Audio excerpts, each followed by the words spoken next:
welcome to a new episode, and today I'm going to talk about mordents and tones, actually. Mordents and tones. And I know that some pianists who haven't been professionally trained, they sometimes feel a little bit scared by playing mordents. And I wanted to show you very, very simple techniques so you can play them with ease and light and pleasure. So first of all, if you know that mordents kind of in the music they're showing with this, I call it as a V sign, almost W sign, and they could be just W sign or crossed. So if it's not crossed, it usually means that if mordents is above G, you will be trilling on the note above it. So if the mordent is crossed, it means you will be trilling on G and F, so the note underneath the main note. So I'm not gonna go into a lot of details because there's a lot of rules in Baroque music. When you follow the rules, when you break the rules, do you start from the main note? Do you start from the note of the above?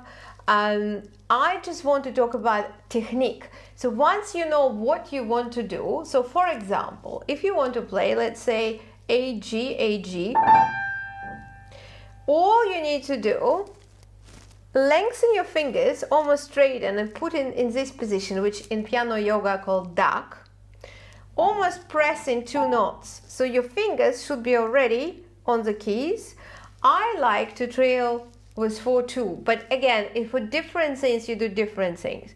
But main thing, point number one, you cover two notes already with the fingers, the two notes you're gonna play, and then you're gonna make an accent not on the main note as you would have thought, but on the tiny, tiny note above it.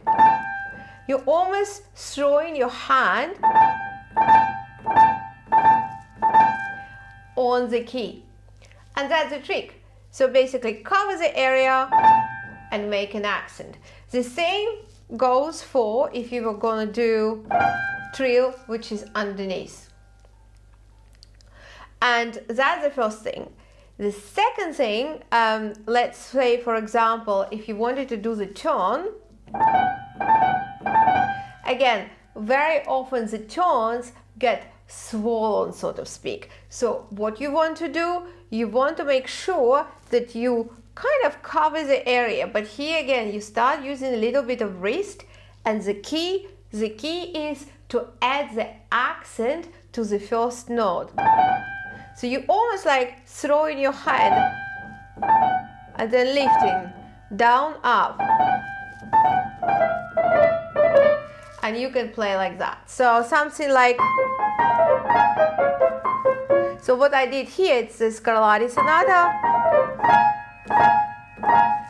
You may not hear that I'm trying to make an accent on the first A flat, but actually that is what I'm trying to do.